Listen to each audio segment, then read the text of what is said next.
স্বাগত ডিবিসি সংবাদে আপনাদের সাথে আছে অর্ঘমিত্রা তরফদার। এবার জানাবো খবরের বিস্তারিত। লিবারেল ডেমোক্রেটিক পার্টি এলডিপির সঙ্গে বৈঠক দিয়ে আজ শুরু হবে রাজনৈতিক দলের সাথে জাতীয় ঐকমত্য কমিশনের ধারাবাহিক আলোচনা। বিকেল ৩টায় জাতীয় সংসদের এলডি হলে হবে প্রথম বৈঠক। পর্যায়ক্রমে অন্যান্য দলগুলোর সঙ্গেও আলোচনার সময়সূচি ঘোষণা করা হবে। গেল মঙ্গলবার জাতীয় ঐকমত্য কমিশন এক বিজ্ঞপ্তিতে এ তথ্য জানায়। অন্তর্বর্তী সরকারের প্রধান উপদেষ্টা ডক্টর মোহাম্মদ ইউনূসের সভাপতিত্বে জাতীয় ঐকমত্য কমিশন গঠিত হয়েছে। গত 15ই ফেব্রুয়ারি ওই কমিশনের কার্যক্রম শুরু হয়। সংবিধান, জনপ্রশাসন, নির্বাচন ব্যবস্থা, বিচার বিভাগ ও দুর্নীতি দমন কমিশন সংস্কার নিয়ে যে প্রতিবেদন দেয় 13ই মার্চের মধ্যে তার ওপর মতামত চাওয়া হয় রাজনৈতিক দলগুলোর কাছে।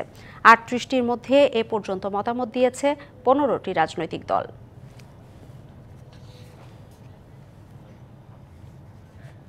ঈদের পরপরই বিএনপি চেয়ারপারসন বেগম খালেদা জিয়া দেশে ফিরবেন বলে জানিয়েছেন দলটির কেন্দ্রীয় নেতারা। বেগম খালেদা জিয়ার সুস্থতা ও বিএনপির ভারপ্রাপ্ত চেয়ারম্যান তারেক রহমানের দীর্ঘায়ু কামনায় সেন্ট্রাল লন্ডন বিএনপি আয়োজিত সেহরি ও দোয়া মাহফিলে একথা জানান নেতারা। বিএনপির স্থায়ী কমিটির সদস্য ডক্টর AZM জাহিদ হোসেন জানিয়েছেন, চিকিৎসকদের অনুমতি পেলেই বেগম জিয়া দেশে ফিরবেন। আর যুক্তরাজ্য শাখার সভাপতি MM মালিক জানান, ঈদের পরপরই দেশে ফিরতে পারেন দলটির চেয়ারপারসন। সেন্ট্রাল লন্ডন বিএনপির সাবেক সভাপতি ও যুক্তরাজ্যে বিএনপি যুগ্ম সম্পাদক আব্দুস সামাদের সভাপতিত্বে ও সাবেক সাধারণ সম্পাদক জুয়েল আহমেদের সঞ্চালনায় বিশেষ অতিথি ছিলেন খালেদা জিয়ার ব্যক্তিগত উপদেষ্টা মাসুদুর রহমান।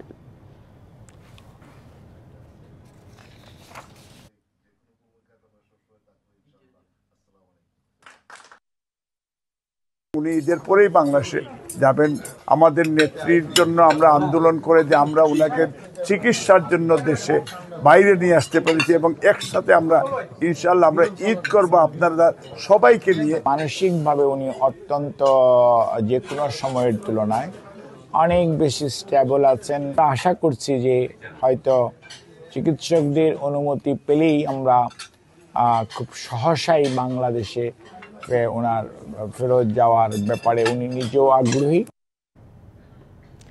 হাজার কোটি টাকা ব্যয়ে পানি শোধনাগার প্রকল্প বাস্তবায়ন করে বিপাকে চট্টগ্রাম ওয়াসা। গ্রাহক পর্যায়ে কিছুটা ধীর গতিতে সংযোগ বৃদ্ধির কার্যক্রম চললেও শিল্পাঞ্চলে কোনো সাড়াই পাচ্ছে না সংস্থাটি। ভান্ডারজুড়ি পানি শোধনাগার চালুর পর এমনই চিত্র দেখা যাচ্ছে। তবে ওয়াসার দাবি, শিগগিরই 4 উপজেলার 5 লাখের মতো বাসিন্দা এ প্রকল্প থেকে পানি পাবে। আওতায় আসবে চীনা ও কোরিয়ার অর্থনৈতিক অঞ্চল সহ 13টি শিল্প কারখানা। বোয়ালখালীতে চট্টগ্রাম ওয়াসার ভান্ডারজুড়ি পানি শোধনাগার বাংলাদেশ সরকার ও কোরিয়ান এক্সিম ব্যাংক যৌথভাবে প্রায় 2000 কোটি টাকা বিনিয়োগে প্রকল্পটি নির্মাণ করে। লক্ষ্য ছিল এখান থেকে পানি সরবরাহ করা হবে দক্ষিণ চট্টগ্রামের বোয়ালখালী, পটিয়া, কর্ণফুলী ও আনোয়ারার বিভিন্ন আবাসিক এলাকা, সরকারি বেসরকারি শিল্প প্রতিষ্ঠান, চীনা ও কোরিয়ান ইপিজেড সহ রাষ্ট্রীয় গুরুত্বপূর্ণ স্থাপনায়। তবে প্রকল্পটি চালুর পর প্রত্যাশা অনুযায়ী সাড়া পাচ্ছে না সংস্থাটি। এ পর্যন্ত 2 উপজেলায় 1500-র মতো আবাসিক সংযোগ দেয়া গেলেও শূন্যের কোঠায় বাণিজ্যিক সংযোগ। তাই এখন শূন্য হয়ে গ্রাহক খুঁজছে ওয়াসা। কর্ণফুলী ও আনোয়ারার বিভিন্ন শিল্প কারখানায় অভিযান চালিয়ে নলকূপ থেকে পানি উত্তোলন বন্ধের কঠোর বার্তা দিচ্ছে সংস্থাটি। গ্রাহক পর্যায়ে যেহেতু 4টা উপজেলাতে স্যালাইনিটি প্রবণতা আছে, ফলে গ্রাহকের সারা আমরা যেটা পেয়েছি, ঠিক আছে, আমরা গ্রাহক ক্রমান্বয়ে আমরা হয়তো 2-3 বছরের মধ্যে আমাদের টার্গেট আমরা অ্যাচিভ করতে পারবো। প্রকল্পের আওতায় নির্ধারিত উপজেলাগুলোতে ভূগর্ভস্থ পানি ব্যবহার বন্ধে নেওয়া হতে পারে কঠোর নীতিগত সিদ্ধান্ত। এক প্রকারের চ্যালেঞ্জ, কারণ যে কোনো মানুষ যখন অ্যাক্সেসিবিলিটি একটা পায় যে আমি তো ডিপ টিউবওয়েল করেই পানিটা পেয়ে যাচ্ছি, আমি কেন আবার কিনে পানিটা খাবো, এটা তার মধ্যে একটা হয়তো মানসিকতার বিষয়। সে যে ডিপ থেকে নিতেছে ওইটার মধ্যেও কিন্তু অনেক রকমের কেমিক্যাল অ্যানোমালিস থাকতে পারে, কিন্তু সেটা সে হয়তো জানে না। তাহলে এই ধরনের একটা পাবলিক অ্যাওয়ারনেস যখন সেন্টিমেন্ট গ্রো করবে, তখন আস্তে আস্তে তার মানসিকতা পরিবর্তন হবে এবং ডাইভার্সন হবে। 6 কোটি লিটার উৎপাদন ক্ষমতা সম্পন্ন পানি শোধনাগার থেকে প্রাথমিকভাবে 80% বাণিজ্যিক এবং 20% আবাসিক গ্রাহককে পানি সরবরাহ করার পরিকল্পনা চট্টগ্রাম ওয়াসার। Mujibul Haque, DBC news, Chittagong. হঠাৎ করে রাজশাহীতে বেড়েছে অটোরিকশার চাপ। শহরের রাস্তায় নতুন করে যুক্ত হয়েছে শত শত 3 চাকার এই যান। তাতে নগরে বেড়েছে যানজট। অতিরিক্ত গাড়ির এই চাপ ঈদ যাত্রায় দুর্ভোগ বাড়াবে বলে আশঙ্কা স্থানীয়দের। আর কিছুদিন পরই পবিত্র ঈদ উল ফিতর, তাই বাড়তি আয়ের আশায় গ্রামের অটোরিকশা চালকরাও চলে এসেছেন শহরে। রাজশাহী মহানগরীতে 14,000 রিকশা ও অটোরিকশা চলাচলের অনুমতি আছে, তবে চলছে 50,000-এর বেশি, যার কারণে নতুন চালকদের বাড়তি আয়ের পথ খুলেনি, বেড়েছে কেবল যানজট ও দুর্ভোগ। এখন মনে করেন আমাদের বাইরে বহু গাড়ি ঢুকে গেছে শহরের ভিতরে, এই জন্য আমাদের শহরের মানুষরা ভাড়াগুলো পাচ্ছে না। আমরা আসি 2 পয়সা ইনকামের লাগে, ছেলের পেটের ভাতের জন্য আসি, 2 পয়সা ইনকাম করলে খাইতে পাচ্ছি, না পারলে পাচ্ছি না। অদক্ষ চালকের কারণে ঘটছে দুর্ঘটনাও। ঈদের আগে দুর্ভোগ কমাতে এসব যান নিয়ন্ত্রণের দাবি নগরবাসীর। কঠিন সমস্যা, পারাপারের সমস্যা, ছেলে মেয়েদের নিয়ে যাতায়াতের সমস্যা। গ্রাম থেকে যে অটোগুলো আসছে সেগুলো এই শহরের শেষ মাথার দিকেই তাদেরকে ঢুকতে দেওয়া ঠিক হবে না। ব্যাপার হচ্ছে সে ধান কাটতে কাটতে এসে অটো রিস্টায়ারিং ধরছে, সে চুল কাটতে কাটতে এসে এখানে অটো রিস্টায়ারিং ধরছে। অবৈধ এসব যান নিয়ন্ত্রণে হিমশিম খাচ্ছে ট্রাফিক বিভাগ। সিটি কর্পোরেশন থেকে একটা লাইসেন্সের মধ্যে এগুলো চলছে, যদিও সংখ্যাটা বাস্তবের সাথে একটু বেশি মনে হচ্ছে। আমরা সেই বেশি সংখ্যক যে অটোগুলো আছে তাদেরকে, এই লাইসেন্স যাদের না আছে তাদেরকে আমরা আইনের আওতায় নিয়ে আসার চেষ্টা করছি, যাতে অবৈধ অটো আমাদের মূল শহর এলাকাতে না থাকে। মৌসুমি চালকদের শহরে আসতে নিরুৎসাহিত করার কথা জানান তারা। DBC news desk. মানুষ মাত্রই সুখ পিয়াসী, কিন্তু সবাই কি সুখী হয়? আসলে সুখ খুবই আপেক্ষিক, যা এক একজনের কাছে এক এক রকম। কেউ প্রচুর ধন সম্পত্তির মধ্যে সুখ খুঁজে পান, কেউ আবার সুখ খুঁজে নিজের সবটুকু বিলিয়ে দিয়ে আত্মতৃপ্তির মধ্যে। প্রকৃত অর্থে সুখের সঙ্গে দুঃখের সম্পর্ক থাকলেও পৃথিবীর কেউই চিরসুখী নয়। আজ বিশ্ব সুখ দিবস। বিজন কুমার দাস খুঁজে বের করার চেষ্টা করেছেন কতটা সুখী বাংলাদেশের মানুষ।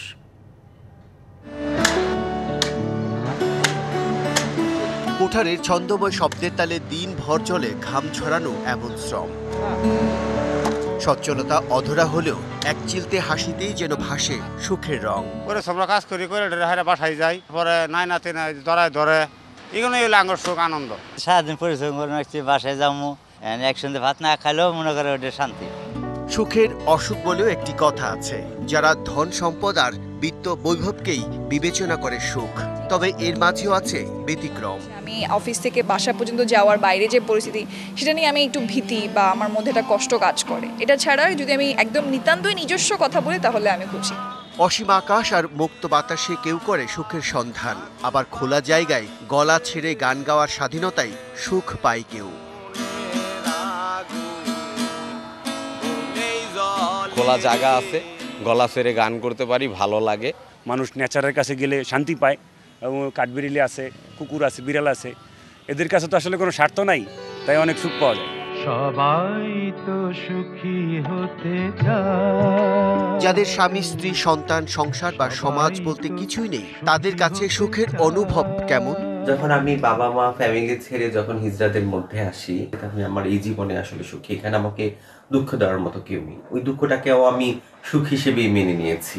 প্রাণীপ্রেমী অন্তরা রায় আর তার বন্ধু শুভ শর্মা 8 বছর ধরে রাস্তাঘাটের অসুস্থ প্রাণীদের সেবা করে সুখ পান তারা। যে আমি ওকে সাহায্য করার মাধ্যমে আমার হ্যাপিনেসটা আমি পেতে পারি বা আমার জীবনে একটা মানে খুঁজে পেতে পারি। ঝিনাইদহের আলী হামজা 40 বছর ধরে বাঁশি বিক্রি করে চালান সংসার। বাঁশির সুরেই তার অন্তরে বাজে সুখ। এর মাঝে সুখ করে নিয়েছি, মন যাতে ফ্রেশ করার জন্য বাঁশিতে আছি। লাগামহীন নিত্যপণ্যের দাম, মূল্যস্ফীতির চাপে চিরে চ্যাপ্টা মানুষ যেন হারিয়ে ফেলেছে সুখ শান্তি। গরিব মানুষের কোনো সুখ নাই, গরিব মানুষ কখনো সুখে থাকতে পারে? এই ফুলের সাথে যেমন আছে ভালোবাসার সম্পর্ক, তেমনি ভালোবাসায় আছে সুখের স্পর্শ।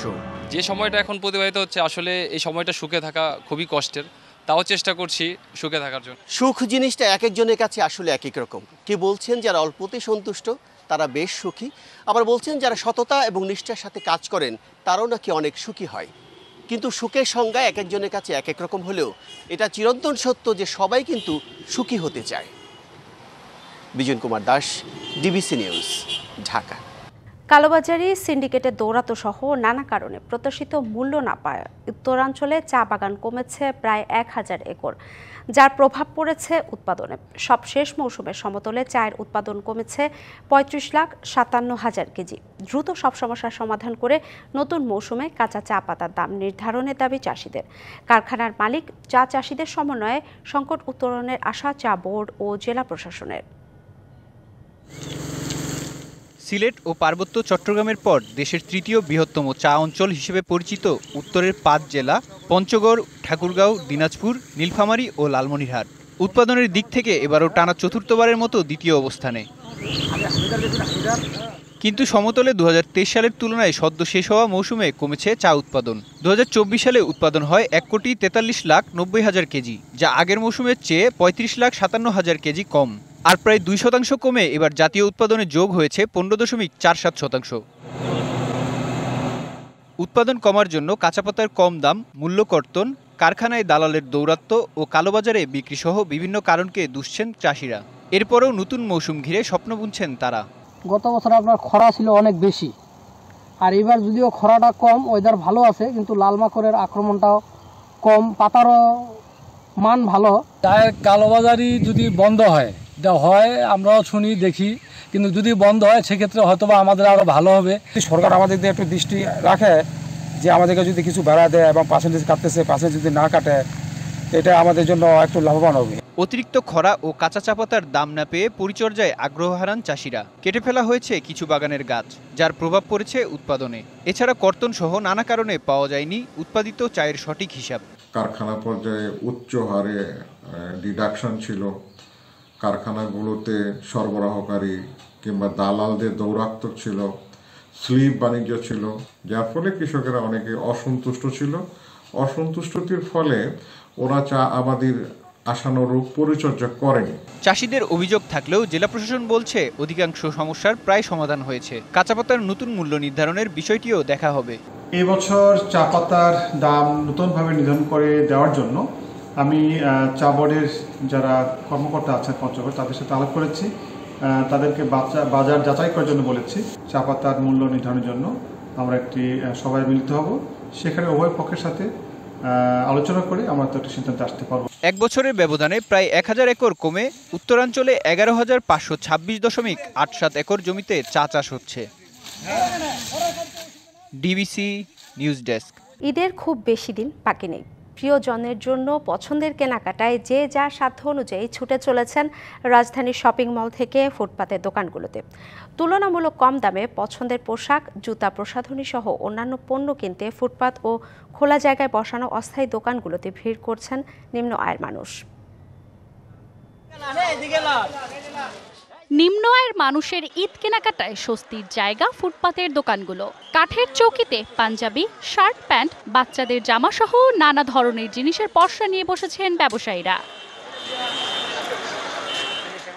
রাজধানীর গুলিস্তান, ফার্মগেট, কলাবাগান, নিউ মার্কেট, সায়েন্স ল্যাব ও গ্রিন রোডের ফুটপাতে বিক্রেতাদের হাঁকডাক ও ক্রেতা বিক্রেতার দরদামে চলছে ঈদের কেনাকাটা।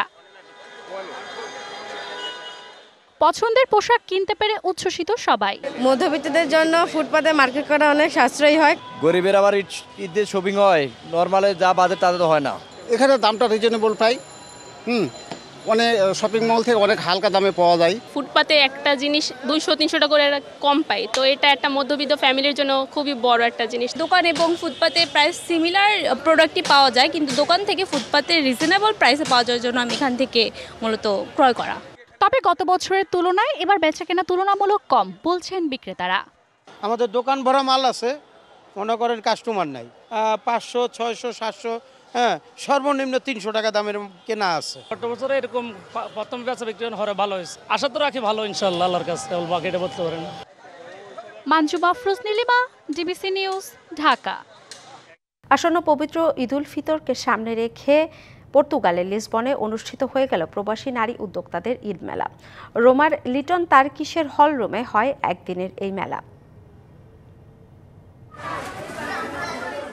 ঈদ মেলায় প্রবাসী নারী উদ্যোক্তাদের 40টির মতো স্টল বসে। দেশীয় পোশাক, ন্যাচারাল ডায়ের শাড়ি, ছোটদের পোশাক, টিপ, গয়না সহ ঈদের প্রস্তুতি হিসেবে মেয়েদের মেকআপ, সাজসজ্জা ও মেহেদির ব্যবস্থাও ছিল চোখে পড়ার মতো। মেলার আয়োজক প্রবাসী নারী উদ্যোক্তারা বলেন, প্রথমবারের মতো পর্তুগালে এই মেলার আয়োজন। এত উপস্থিতি এবং নারী উদ্যোক্তাদের বেচাকেনা দেখে তারা উচ্ছ্বসিত।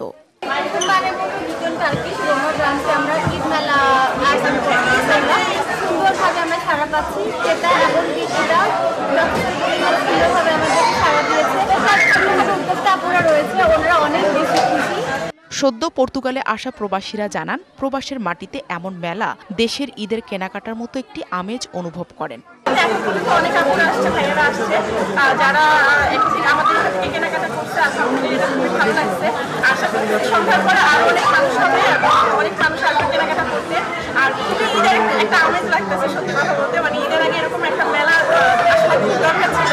পর্তুগাল ফ্রেন্ডশিপ অ্যাসোসিয়েশনের প্রেসিডেন্ট রানা তাসলিম উদ্দিন বলেন, 2 যুগ আগে এখানে প্রবাসীর সংখ্যা ছিল হাতে গোনা, এখন সে সংখ্যা 50,000-এরও বেশি। সেই সাথে দেশীয় জিনিসপত্রের চাহিদাও বাড়ছে। আমাদের সেলুনে সিরাম নিয়ে আসি, ব্লিচ নিয়ে আসি, এখানে সোপ নিয়ে আসি, ব্যাক একনির জন্য অর্গানিক হেনা নিয়ে আসি, ফেস প্যাক নিয়ে আসি, ডিটাইন নিয়ে আসি যেটা হচ্ছে ট্যান রিমুভ করে, আর কিছু বাচ্চাদের ড্রেস আর জামা কাপড় নিয়ে আসছি শাড়ির সাথে। পর্তুগালের নারীরা পরিবারের দায়িত্ব শেষে পার্ট টাইম বিভিন্ন ব্যবসা বাণিজ্যে জড়িত। এমন মেলার আয়োজন তাদের জন্য এক বাড়তি পাওয়া। DBC news desk. Russia Ukraine ইস্যুতে ট্রাম্পের অধীনে চলতি বছরের শান্তি চুক্তি বাস্তবায়ন সম্ভব বলে মন্তব্য করেছেন ইউক্রেনের প্রেসিডেন্ট ভলোদিমির জেলেনস্কি। স্থানীয় সময় বুধবার মার্কিন প্রেসিডেন্ট ডোনাল্ড ট্রাম্পের সাথে 1 ঘণ্টার ফোন আলাপে একথা বলেন জেলেনস্কি। এদিকে জেলেনস্কির সাথে ডোনাল্ড ট্রাম্পের 1 ঘণ্টার চমৎকার ফোন আলাপ হয়েছে বলে জানিয়েছে হোয়াইট হাউস। গেল 28 ফেব্রুয়ারি হোয়াইট হাউসে মুখোমুখি বৈঠকে বাকবিতণ্ডার পরে প্রথমবার ফোন আলাপ করলেন দুই নেতা। এ সময় রাশিয়া ইউক্রেন যুদ্ধ বন্ধে একসঙ্গে কাজ করার বিষয়ে আলোচনা করেছেন ট্রাম্প ও জেলেনস্কি। এ সময় যুদ্ধ বন্ধে কাজ করতে ট্রাম্পকে প্রতিশ্রুতি দিয়েছেন জেলেনস্কি। পাশাপাশি সৌদি আরবে শান্তি চুক্তি আলোচনা নিয়ে কারিগরি দলের কাজের ব্যাপারেও একমত হয়েছেন দুই নেতা। রাশিয়ার প্রেসিডেন্ট ভ্লাদিমির পুতিনের সঙ্গে ফোন আলাপের একদিন পরেই জেলেনস্কির সঙ্গে ফোন আলাপ করেছেন ডোনাল্ড ট্রাম্প। প্রেম, বন্ধুত্ব কিংবা রক্তের টানে মানুষ দূর দূরান্তে পাড়ি জমায়, বারবার ফিরে আসে আপন মানুষের কাছে।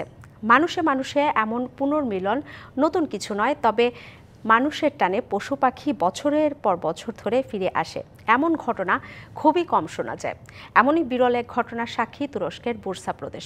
14 বছর ধরে প্রতি বছর বসন্তে বন্ধুর টানে ফিরে আসে সারস পাখি।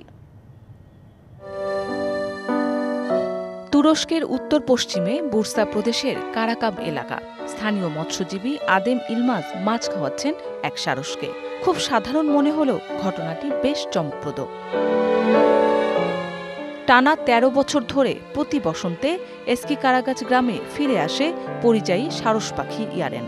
সেখানে অস্থায়ীভাবে বাসা বানায়। এ সময় ইয়ারেনকে বেশিরভাগ সময় আদেমের নৌকায় দেখা যায়। আদেম ইলমাজের কাছে এবছরও ফিরে এসেছে ইয়ারেন নামের তার প্রিয় সারস পাখিটি। পাখিটি ফিরে আসায় অত্যন্ত খুশি 69 বছর বয়সী ইলমাজ। জানান, আগের বছরের তুলনায় এবার একটু দেরিতে এসেছে ইয়ারেন। একটু দেরি করে আসায় চিন্তায় পড়ে গিয়েছিলাম। তাকে দেখার পর আমি আনন্দে অভিভূত হয়ে পড়েছি। ইয়ারেন আমার কাছে শিশুর মতো। প্রতিদিন সকালে আমি তাকে মাছ খাওয়াই। মানুষ আর পরিযায়ী পাখির হৃদয়গ্রাহী এই পুনর্মিলনের 14তম বছর পূর্ণ হলো এবার। প্রতি বছর বিরল এ ঘটনার সাক্ষী হতে কারাকাব এলাকায় ভিড় করেন পর্যটকরা। মৌসুমী শান্তা, ডিবিসি নিউজ ডেস্ক। লন্ডনে বাংলাদেশ প্রেস ক্লাব উইকের আয়োজনে মহান স্বাধীনতা দিবস উপলক্ষে আলোচনা সভা ও ইফতার পার্টি অনুষ্ঠিত হয়েছে। ক্লাব সভাপতি শাকির হোসাইনের সভাপতিত্বে এতে প্রধান অতিথি ছিলেন রাষ্ট্রপতির সাবেক উপদেষ্টা মোখলেসুর রহমান চৌধুরী। বিশেষ অতিথি ছিলেন বাংলাদেশ হাই কমিশনের ডেপুটি হাই কমিশনার মোহাম্মদ হজরত আলী। অনুষ্ঠানের সাবেক মন্ত্রী, কূটনৈতিক, লন্ডনের বিভিন্ন বারের মেয়র, স্পিকার, কাউন্সিলর, রাজনীতিবিদ সহ বিভিন্ন পেশাজীবী সংগঠনের নেতৃবৃন্দ অংশগ্রহণ করেন। তৌহিদুল করিম মুজাহিদের উপস্থাপনায় অনুষ্ঠানে নিউহ্যাম কাউন্সিলের চেয়ার রহিমা রহমান, হুইপ ইনাম আহমেদ, আব্দুল মুকিত, ডক্টর মুজিবুর রহমান সহ অনেকে বক্তব্য রাখেন।